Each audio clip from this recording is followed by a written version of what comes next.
Hi friends हमारी धरती से डायनासोर्स का अस्तित्व लगभग 6.5 करोड़ वर्ष पहले क्रिटेशियस काल में पृथ्वी पर एक आसमानी उल्कापिंड के गिरने से समाप्त हो गया था। आज के समय में पृथ्वी पर एक भी डायनासोर मौजूद नहीं है सिवाय इसके कंकालों के, जो दुनिया के कई म्यूजियम में रखे गए हैं।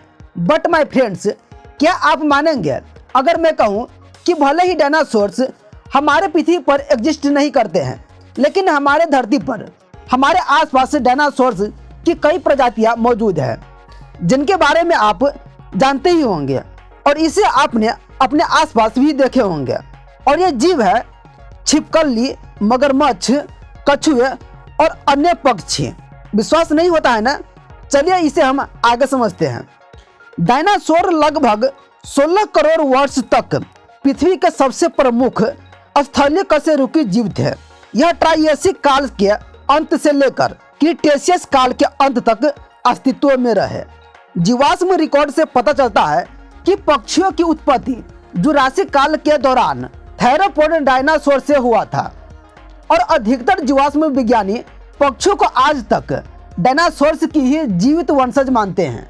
डायनासोर शब्द का हिंदी में अर्थ होता है भीमसरट, जिसका संस्कृत में अर्थ होता है भयानक छिपकली।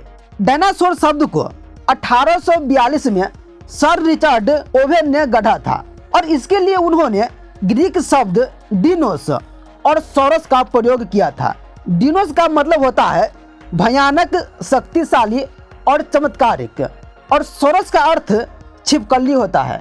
इसलिए आप तो मान ही सकते हैं कि छिपकली डायनासोर की ही प्रजाति है, क्योंकि बड़े बड़े विज्ञानियों भी मानते हैं। और आप भी जब छिपकली को गौर से देखिएगा तो आपको भी ऐसा ही लगेगा जैसे बिल्ली, चीता, शेर, बाघ आदि की प्रजाति है। ठीक इसी प्रकार छिपकली डायनासोर की प्रजाति है। चलिए इसे और विस्तार से समझते हैं। डायनासोर पशुओं के विविध समूह थे। जीवाश्म विज्ञानियों ने डायनासोर के अब तक 500 विभिन्न वंशों और 1000 से अधिक प्रजातियों की पहचान की है और इनके अवशेष धरती पर हर महाद्वीप पर पाए जाते हैं। कुछ डायनासोर शाकाहारी थे तो कुछ डायनासोर मांसाहारी भी थे। कुछ डायनासोर 2 पैर वाले थे तो कुछ 4 पैर वाले थे, जबकि कुछ आवश्यकता के अनुसार 2 पैर और 4 पैर के रूप में अपने शरीर की मुद्रा को बदल सकते थे। कई प्रजातियों की कंकाल संरचना विभिन्न संशोधनों के साथ विकसित हुई, जिसमें हड्डियों का कवच, सींग और शिखा शामिल थे। हालांकि डायनासोर आमतौर पर अपने बड़े आकार के लिए जाने जाते हैं। कुछ इंसानों के आकार के थे और कुछ डायनासोर प्रजातियां इंसानों से भी छोटे और बहुत छोटे थे। जैसे आज के पक्षियां अंडा देते हैं, इसी प्रकार डायनासोर के कुछ सबसे प्रमुख समूह अंडा देने के लिए घोंसले का निर्माण करते थे। आज के समय में आप जितने भी रेप्टाइल से देखते हैं, यह सभी डायनासोर्स की प्रजातियां हैं। डायनासोर्स और सभी रेप्टाइल्स एक बड़े छिपकली के वंशज है, जिसे डियाप्सिड्स कहा जाता है।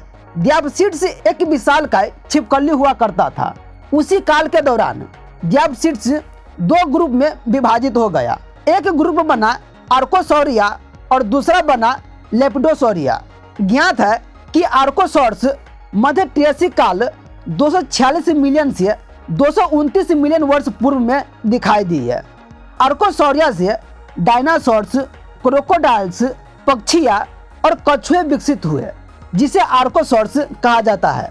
वहीं उधर लेपिडोसौरिया से टोटारा उत्पन्न हुआ और टोटारा से स्नेक्स और छिपकली उत्पन्न हुआ, जिसे लेपिडोसॉर्स या रेप्टाइल्स भी कहा जाता है।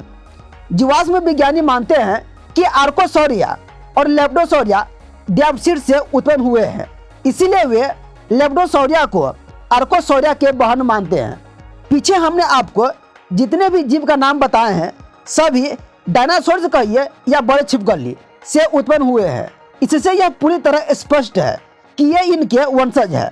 आप संतुष्टि के लिए इसे गौर से देखिए। वो चाहे मगरमच्छ हो या कछुए, चाहे आज का पक्षी हो या छोटे छोटे छिपकली, सभी डायनासोर्स के जैसे ही दिखाई देते हैं।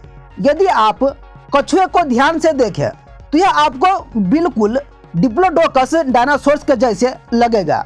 जैसे इस डायनासोर्स का नेक लंबा होता है, उसी प्रकार कछुए का भी होता है और दोनों का मुंह भी आपको सेम ही दिखाई देगा।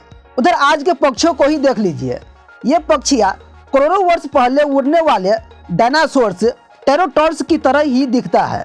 वहीं मगरमच्छ को ही देखने से साफ साफ पता चलता है कि ये बिल्कुल डायनासोर्स की ही प्रजाति है। बस इन सभी जीवों का आकार छोटा हो गया है, लेकिन इसका शरीर का बनावट बिल्कुल वैसा ही है। अब यह सब देखकर मन में एक सवाल उठता है कि जब डायनासोर्स और उस समय के सभी जीव मारे गए तो फिर आधुनिक समय में यह कैसे जीवित है।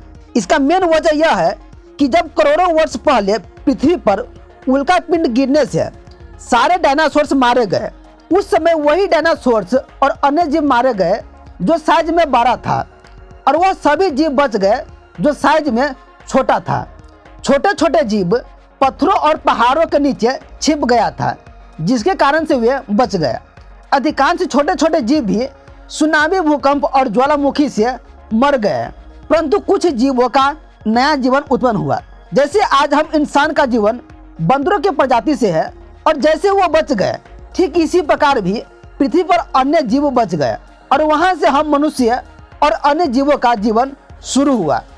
सो गाइस, आई होप आप इस वीडियो के माध्यम से समझ गए होंगे कि डायनासोर्स की प्रजातियां आज भी जीवित है और वो हमारे बीच मौजूद है।